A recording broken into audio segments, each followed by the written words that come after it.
മനോഹരമായ രോമവും വ്യത്യസ്തമായ മുഖവുമാണ് പേർഷ്യൻ പൂച്ചകളുടെ പ്രത്യേകത. ശാന്തമായ സ്വഭാവത്തിനും ഇവ പ്രശസ്തമാണ്. അടുത്തത് മഞ്ച്കിൻ. ചെറിയ കാലുകളാണ് മഞ്ച്കിൻ പൂച്ചകളുടെ ഏറ്റവും വലിയ പ്രത്യേകത. ചെറിയ കാലുകളുമായി ഓടുകയും കളിക്കുകയും ചെയ്യുന്ന ഇവയെ കാണാൻ തന്നെ വളരെ രസകരമാണ്. ഏഴാമത്തേത് മാൻസ്. വാൽ വളരെ ചെറുതായതോ ചിലപ്പോൾ വാൽ ഇല്ലാത്തതോ ആയ പൂച്ചകളാണ് മാൻസ്.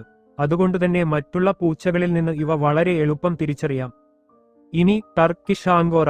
നീളമുള്ള വെളുത്ത രോമവും മനോഹരമായ കണ്ണുകളുമാണ് ഇവയുടെ പ്രധാന ആകർഷണം. ചില പൂച്ചകൾക്ക് 2 കണ്ണുകൾക്കും വ്യത്യസ്ത നിറങ്ങളുണ്ടാകാം. ഒൻപതാമത്തേത് നോർവീജിയൻ ഫോറസ്റ്റ് ക്യാറ്റ്. കട്ടിയുള്ള രോമവും ശക്തമായ ശരീരവുമുള്ള ഈ പൂച്ചകൾ തണുത്ത കാലാവസ്ഥയോട് നന്നായി പൊരുത്തപ്പെടുന്നവയാണ്. മഞ്ഞും തണുപ്പും നിറഞ്ഞ പ്രദേശങ്ങളിൽ ജീവിക്കാൻ പ്രകൃതി തന്നെ ഇവയെ ഒരുക്കിയതുപോലെ തോന്നും. അവസാനത്തേത് ജാപ്പനീസ് ബോബ്ടെയിൽ. ചെറിയൊരു മുയൽവാലിനെപ്പോലെ തോന്നുന്ന വാലാണ് ഇവയുടെ പ്രത്യേകത. ഓരോ പൂച്ചയുടെയും വാലിന്റെ ആകൃതിയിലും വ്യത്യാസമുണ്ടാകും.